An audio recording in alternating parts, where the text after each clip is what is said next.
Olá, pessoal do nono ano, mais uma vez aqui para a correção das nossas atividades, que darão continuidade a partir da página 102, hoje, os exercícios de número 4, 5, 6, 7 e 8, né?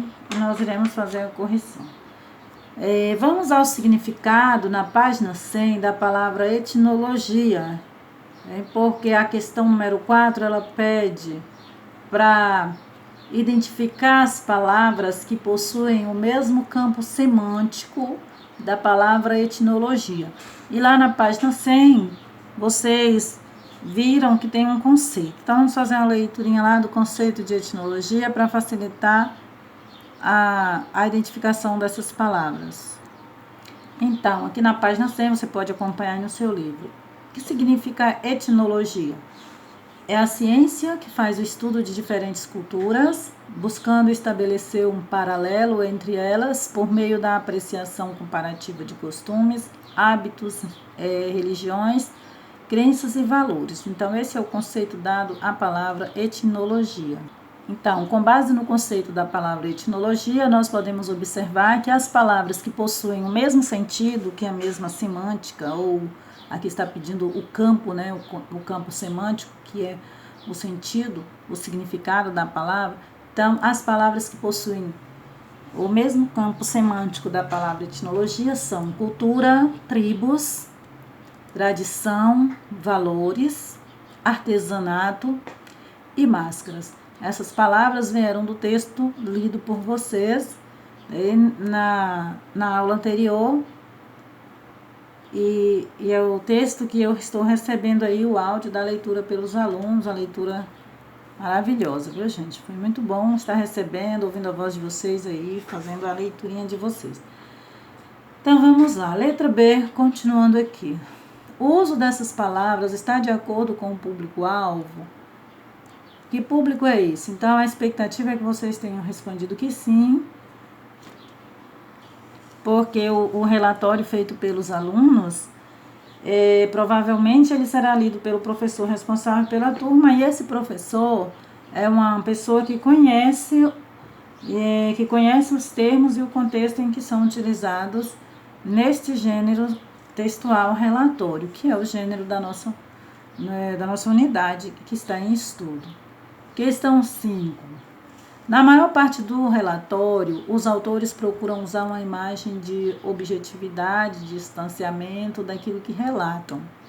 Letra A. Que efeito pretendem produzir ao se expressarem dessa maneira?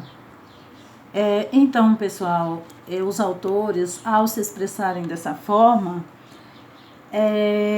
eles pretendem levar o leitor a entender que, caso ele realizasse essa mesma visita, ele poderia utilizar esse mesmo relatório, viu? Ele poderia fazer esse mesmo relatório. Então, essa forma de expressar, né, com essa intenção aí pretendida pelos autores.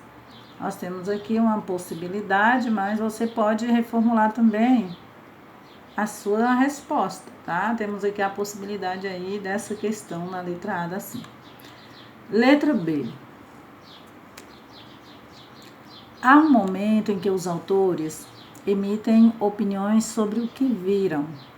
Em que trecho do texto isso ocorre? Então, nós temos aqui uma sugestão do último parágrafo. Vamos lá ao último parágrafo, dá uma observada. Então, nós podemos observar aqui o último parágrafo, né?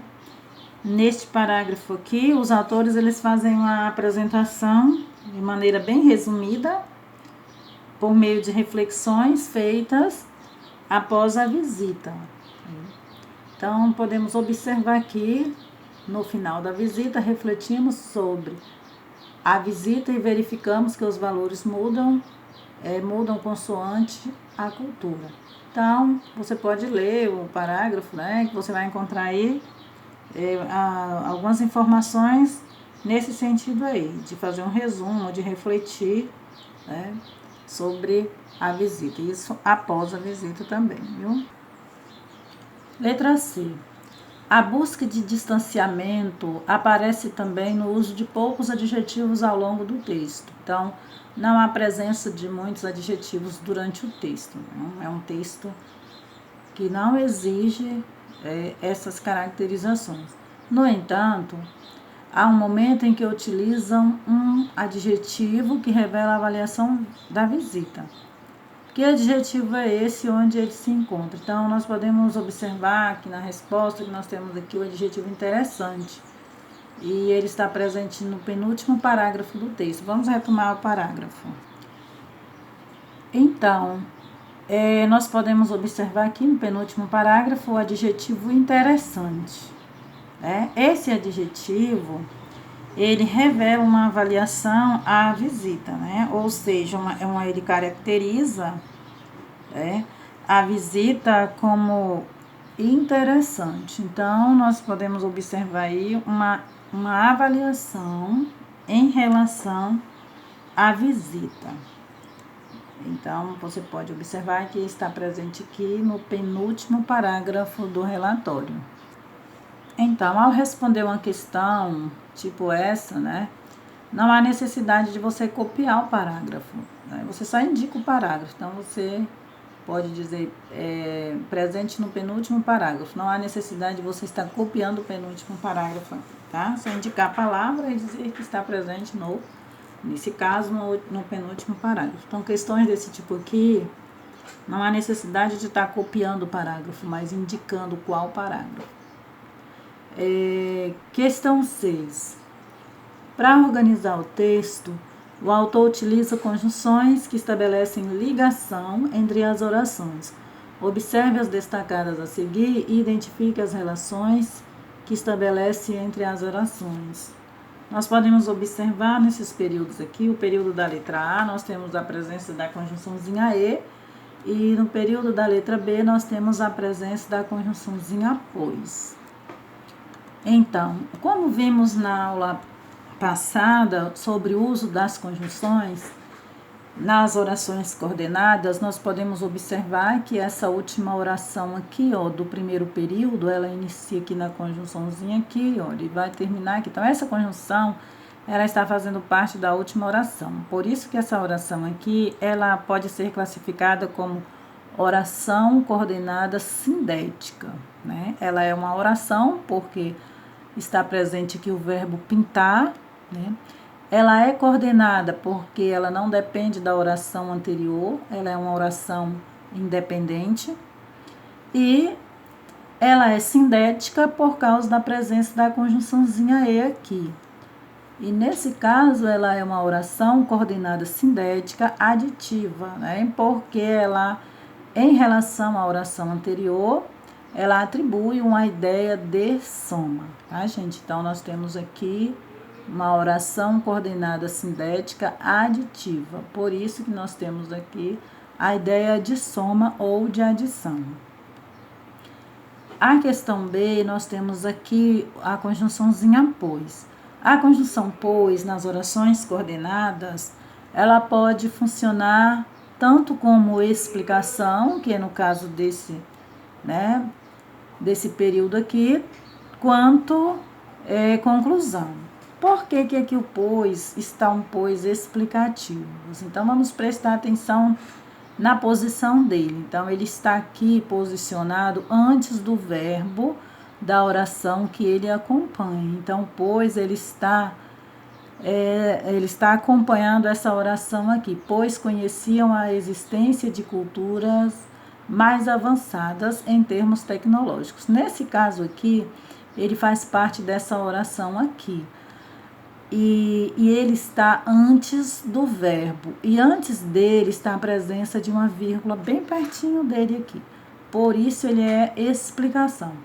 Caso ele estivesse em posição diferente, se ele estivesse deslocado para depois do verbo da oração a qual ele pertence, e nesse caso também ele estaria isolado entre vírgulas, aí ele mudaria de função. Em vez dele estar funcionando como oração coordenada né, em uma oração coordenada sintética explicativa, ele passaria a funcionar como um pois de uma oração coordenada sintética conclusiva.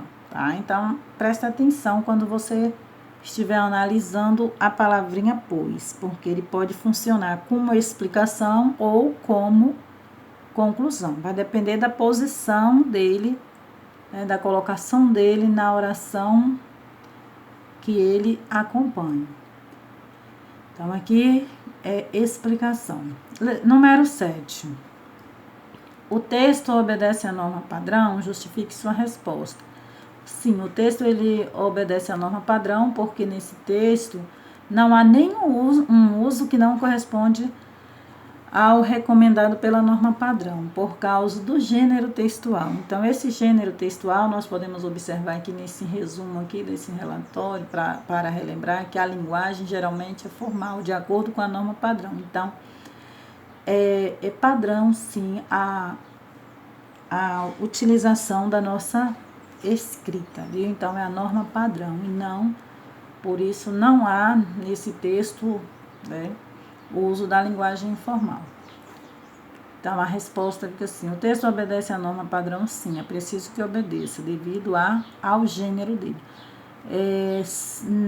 Justifique sua resposta. Sim, porque não há no texto nenhum uso que não corresponda ao recomendado pela norma padrão. É uma das características do gênero textual relatório. Usar uma linguagem, geralmente, você pode observar aqui na revisãozinha, de acordo com a norma padrão. Questão número 8. Que tipo de pontuação é utilizada para finalizar os períodos e por que foi utilizada essa opção? Então, nós podemos observar aqui no primeiro período da letra A, né, e no segundo período aqui da letra B, esses dois períodos foram utilizados aí o ponto final. Por que o ponto final foi utilizado e não a opção por um ponto de exclamação, por exemplo, né? Porque, como nós vimos aí o gênero textual, né, é muito comum, é predominante nesse gênero as frases declarativas, porque são frases que expressam informações, então não pode estar aí preocupado em expressar dúvida e nem sentimentos ou emoções. Então, o ponto, né, utilizado é o ponto final por causa do tipo das frases mais utilizadas, mais exigentes nesse gênero textual. Gente, então paramos por aqui hoje. Eu espero que vocês tenham compreendido, né? Desculpa aí por a voz não ter ficado mais alta, porque hoje a voz está um pouco cansada. De vez em quando eu tenho uma crise de cansaço de voz e hoje é esse tal de dia, né? Então eu espero aí que vocês estejam bem, tá? E que na próxima aula nós podemos concluir as nossas atividades propostas nesse mês. Boa correção para vocês. Até o próximo vídeo.